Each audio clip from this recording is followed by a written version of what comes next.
Fuck it. Fuck it. Fuck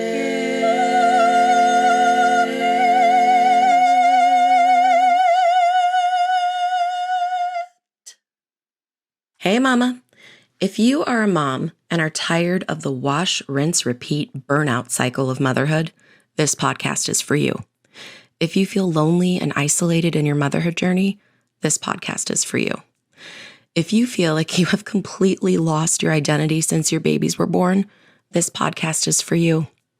If you feel like every other mom has it together except for you, this podcast is for you.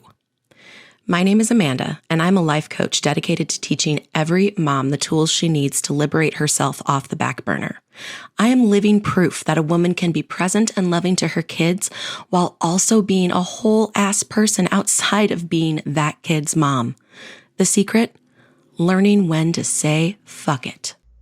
Hello. I cannot believe that I'm already on episode 10. It's crazy to me that I've consistently shown up here for 10 weeks. Not that I've consistently showed up.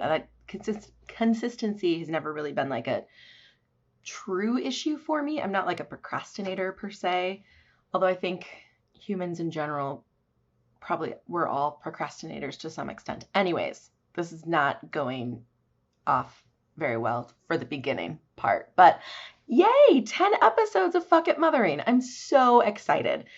And thank you so much to everybody who has been joining me every single week and telling your friends and your family and just spreading all the fuck it love. And speaking of, since I'm on that train of thought, I don't want to forget to mention this. I have a raffle every single month, in case you didn't know. So if you like, share, comment, subscribe, whatever, review the podcast, because reviewing really helps with the algorithms. So that way, when other moms are looking for podcasts for encouragement, they can find me. So if you do one of those things and you let me know about it, so please like take a screenshot and DM it to me or tag me if it's a social media share, whatever it is, and I will enter you into my raffle. And every month I give away one of my favorite books and a Starbucks gift card to whoever wins the raffle. This month, I'm giving away We Should All Be Millionaires by the Queen, Rachel Rodgers. You guys, I love Rachel so much. She's an incredible coach. She's an incredible businesswoman. She's just an incredible person. And her book is phenomenal. I mean, it's a woman's guide to earning more, building wealth, and gaining economic power. We should all be millionaires. Because why the fuck not? So the winner for the March raffle will get a copy of We Should All Be Millionaires and a Starbucks gift card. So share away, review and comment and all that stuff, because it helps me out, and then I get to bless one of you guys with a book. And it also helps whoever sees, your share, or when you help improve the algorithms by reviewing, you're helping other women too. Other women who need to find a community like this one where they can just take a deep breath and start pouring into themselves again. So, also, if you are ready to pour into yourself on a more regular basis, you can work one-on-one with me. I will share a link in the description box or the whatever for this episode. I'm doing really great with my English today, guys. Which is a link to my Calendly, and you can schedule your free introductory coaching session. It's the first one-on-one. It's always free. It's 30 minutes. You could do some coaching. You can see what it's like. You can ask questions what it's like to work with me and see if I can help you. Spoiler alert, I can help you. And I'd love to help you. And even if you have no intention of buying coaching from me, which would be totally fine, I still want you to schedule your introductory call, because then you will for sure have one small thing on your calendar for that week that is 100% devoted to you. Just you. Like you as a person. How amazing would that be? So today, I'm winging it again. without any notes. Because this morning when I did a yoga video, and I've been doing this dance tutorial thing on YouTube. And it's been fun. It's been fun because it's also been very humbling. As some of you know, if you've been following me for a while, or if you know me personally, my kids are dancers. The older two are in competitive dance. And my third child, Laurelyn, does recreational dance. And my youngest, Ozzy, did do dance, but then she quit because she just wants to be on the stage. She doesn't want to have to do the classes every week. She just wants to dance on the stage. Why can't I just dance on the stage, Mom? The audacity of that child. She's just like, I don't see why this is a problem. I don't want to do the classes. I just want to go straight to the stage. Well, don't we all, honey boo child? Okay? Anyways, dance family, because that's what my children love to do. Where was I going with this? Oh, right. I'm doing like a little YouTube dance thingamajig. Nothing to do with me trying to like be like my kids or some stupid shit. It's fun. Dancing is fun. And when you look at young kids, like, preschool or like in kindergarten, you will not find a kid who does not sing, dance, draw. They're creative all the time. Every single kid at that age is creative in all of those different ways.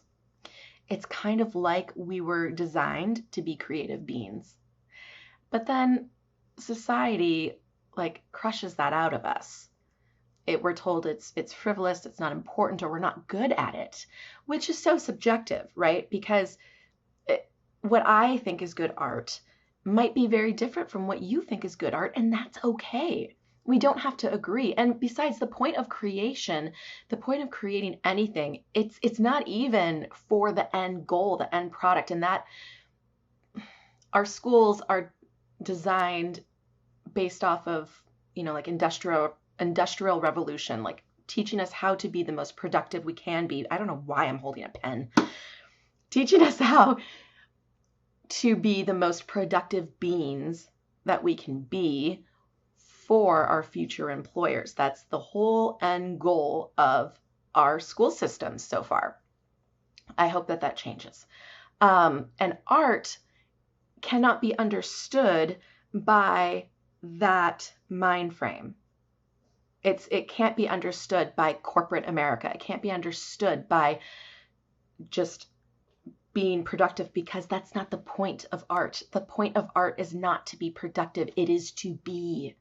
Because in that moment of creating, you're just being. You're making something new, and it's messy and it's pointless and it's fun. And that's the whole point. So in my mornings by myself, I'm moving my body. Exercise has like not been my favorite thing in the world ever. When I was a child, I was diagnosed with juvenile rheumatoid arthritis when I was 6, and I've always had asthma. So I associate exercise with pain. Because that's always what it was for me as a kid. And it was also just embarrassing because I could never keep up with the other kids my age. I was like, PE was the class where you could tell I am not normal. I am not like the rest of you.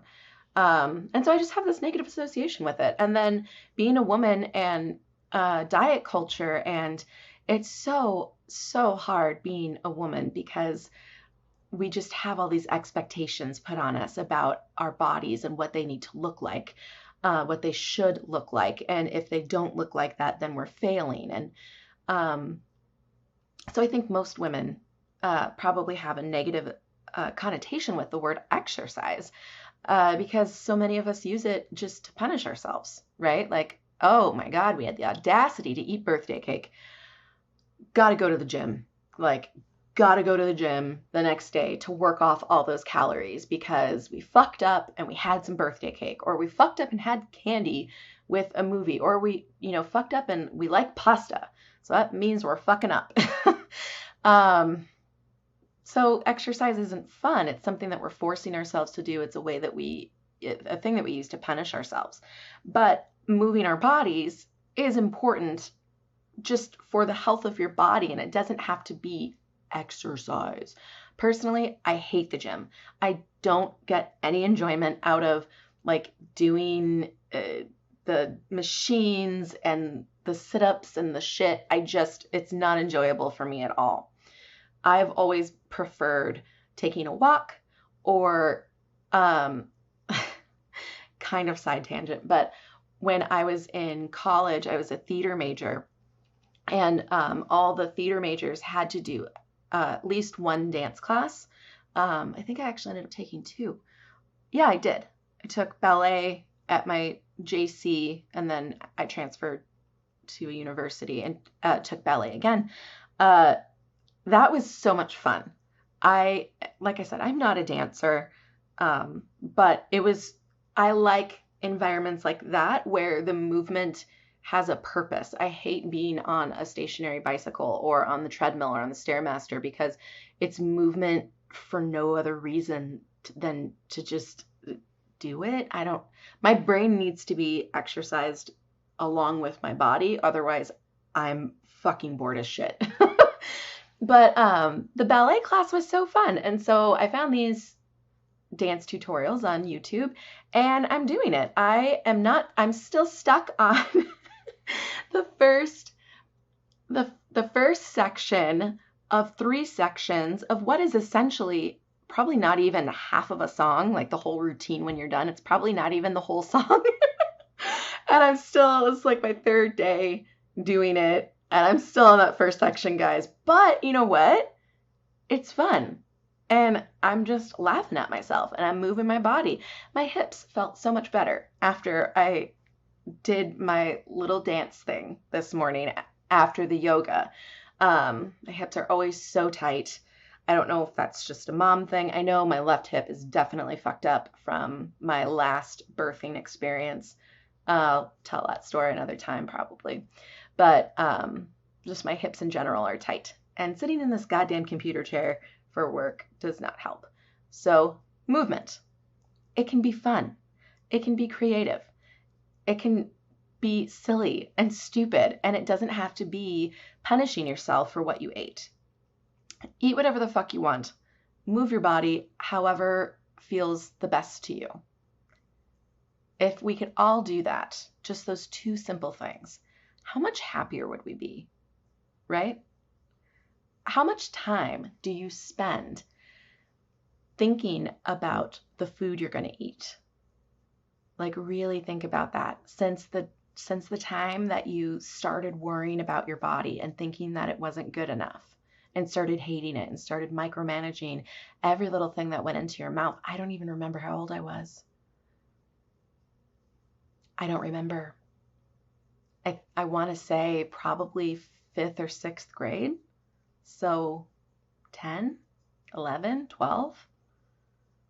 How much time between 10-year-old me and I stopped giving a shit last year. But like the end of last year. So let's just use 35. I turned 35 in January. From 10 to 35, those 25 years. How much time did I waste? How much mental energy did I expend thinking about food? What I was going to allow myself to eat, what the new diet plan that I was on was going to allow me to eat, calculating fucking calories and, forecasting in the future. Like, okay, well, I have this party at the end of the week and I'll definitely want to have like some cake or something. I don't want to have to like worry about it at the party. So I need to account for those calories and make up for it throughout this week, aka, starve myself to then earn the cake at the end of the week. Like we do this and we all do it. So we label it as normal. What could we have been doing with our beautiful brains that can think of anything? Our brains create our reality. What could we have done with these amazing machines, organic machines in our bodies, if we hadn't been so fucking obsessed over food. I swear, if every woman could just let go of diet culture and that was it. That was just the end of her self-improvement, self-love, whatever you want to call it, journey. Holy shit, the world would be so different. We would have so much more energy to do the things that we actually want to do. Like start programs and initiatives in our community. We could just enjoy our lives, even if it wasn't about someone else. We could just enjoy our lives. What? We're going to be happy instead of pissed off and shaming ourselves all day long over food? You guys. Also, this podcast is now turning into something very different than what I intended it to be. But that's okay. It's still important stuff that we're covering here. I just wasn't really I wasn't anticipating talking about body work, but it's also necessary. It's also needed, especially for moms, because we grow these beautiful babies inside our bodies. And I mean, can we just let that sink in?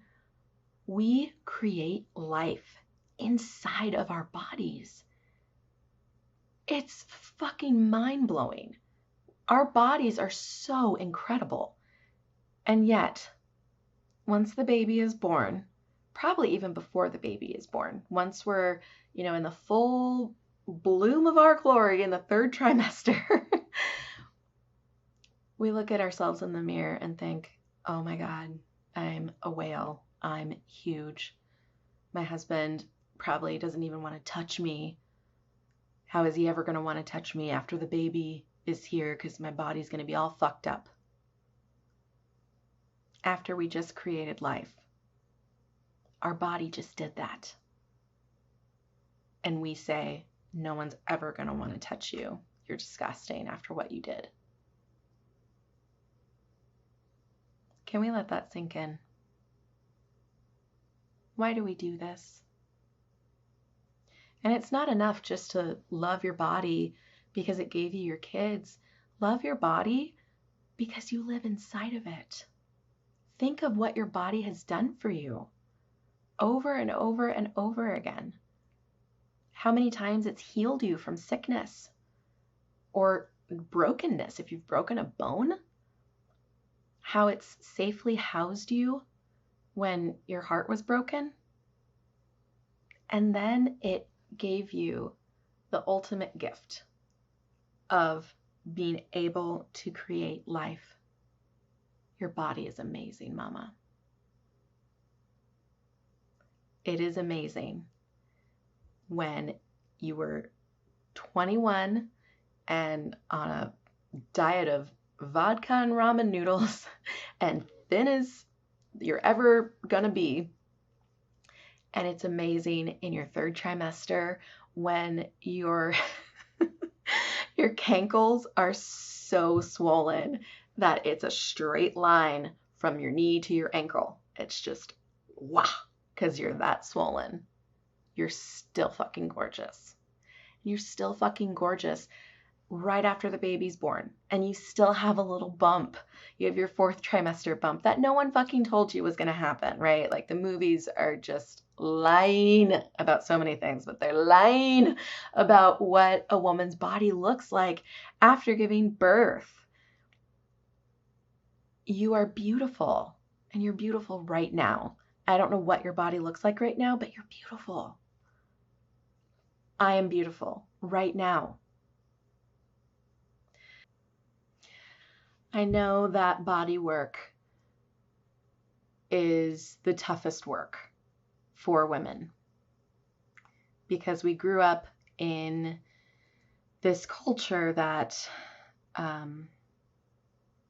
has very strict rules for what we need to look like and has very strict rules on how we're allowed to age, which all of it is just such bullshit because none of it applies to men. And it shouldn't have to apply to us, and it doesn't have to. The deprogramming for this work, for physical body work, takes a long time. I've been working on it for myself for the past year. I don't know. Because it's not something that has a definite start and finish. I've been working on loving myself and my body for what it is.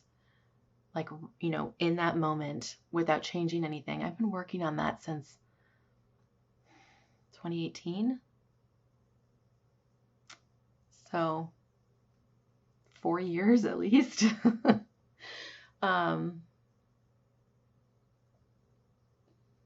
It takes a while, and that's okay. But we have to start. I mean, actually, you don't have to. You never have to do anything. But you always want to make sure that if you're doing something, that you like your reasons for it.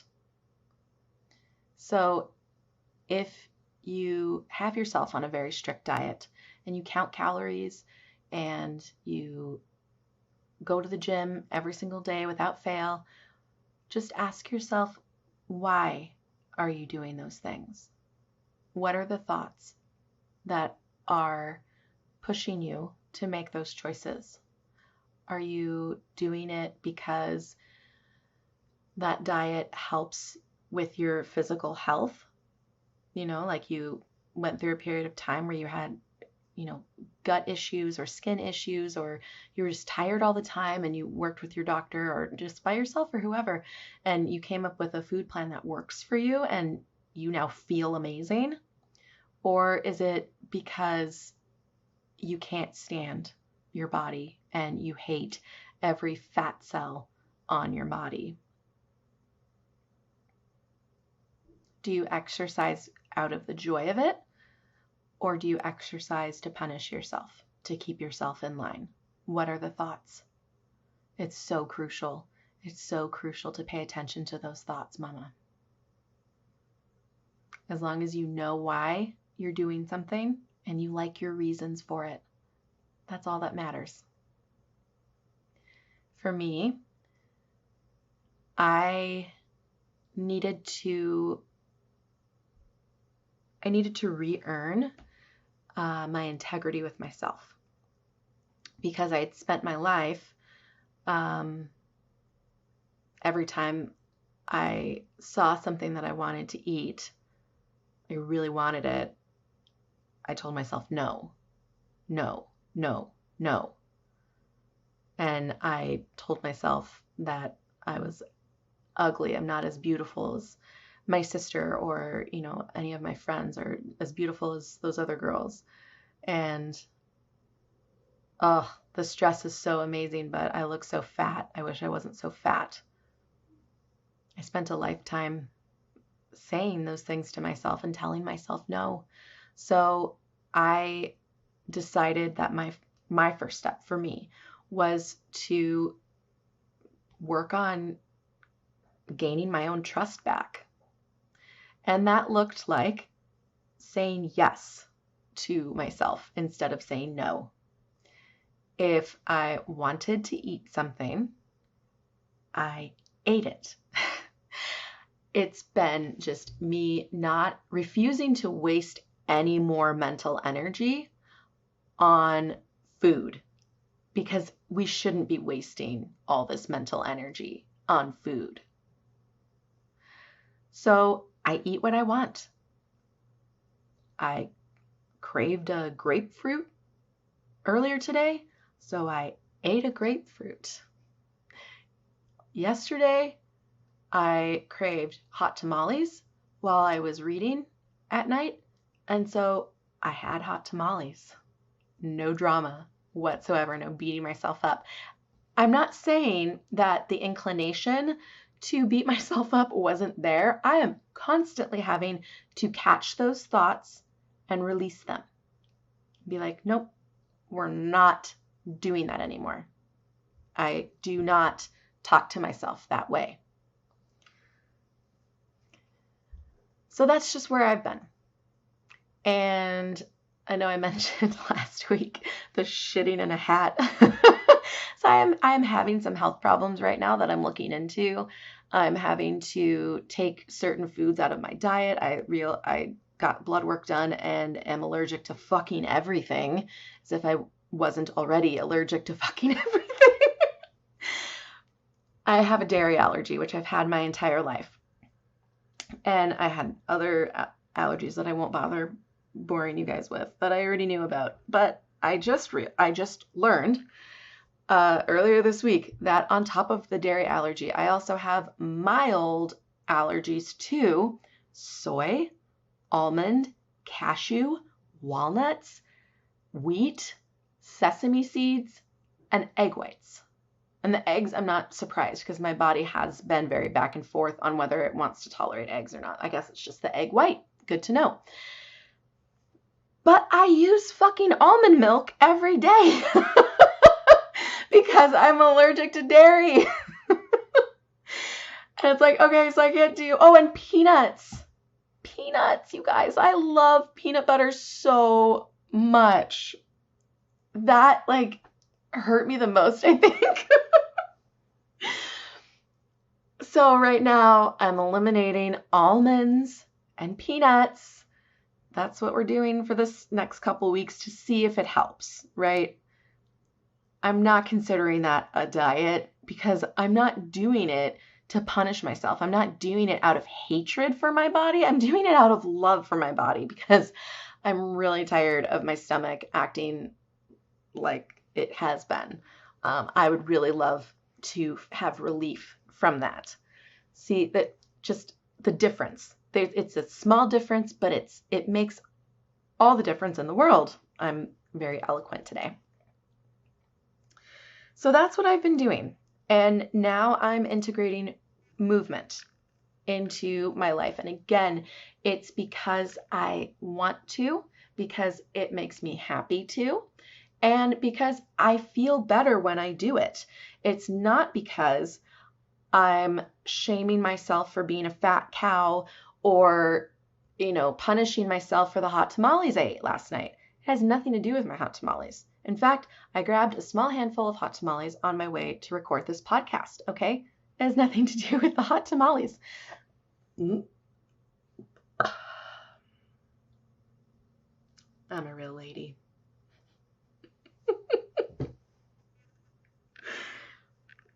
Anyways, the movement, I feel better.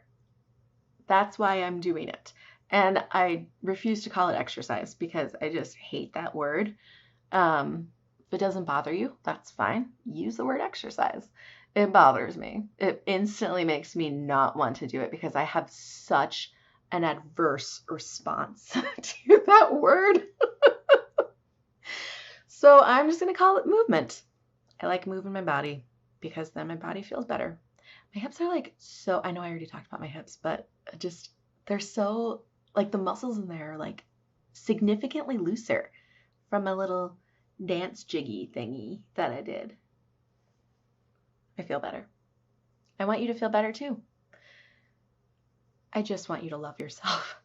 That's all. If that's the only thing I could do through my work is just to help women love themselves and not hate themselves anymore, I will be so happy. That will be a job well done if that's all I'm able to accomplish. But I think we can accomplish a lot more, you and I together, which is why you should sign up for your complimentary coaching session. Wink. All right. I think I've rambled on enough on this podcast. And I hope it's succinct. I hope it actually translates and is helpful. I think I need to go back to content planning and my notes. But maybe I'm doing okay winging it. I don't know. I do need to stop talking though. So have a wonderful, wonderful week. And eat whatever the fuck you want, please. Are you living your best wild one life? You're not? Why the fuck not? What are you waiting for? The time to live is now, mama. Click the link in my show notes to set up your free 30-minute coaching and consultation so you can experience how life coaching can change your life. You've put yourself off long enough. It's time to pour into you. Join the community of Fuck It Moms by following me on Instagram and Facebook at Fuck It Mothering. That's fuck without the U. So FCK It Mothering. Make sure you subscribe to my channel so you never miss your weekly encouragement. And please rate, review, comment, and share. All of these things help with the algorithms so that way when other overwhelmed moms are looking for encouragement, they can find me. Every month, I give away one of my favorite books to a lucky winner. All you have to do to enter is write a review or tag me in social media when you share an episode. See you next Sunday, gorgeous.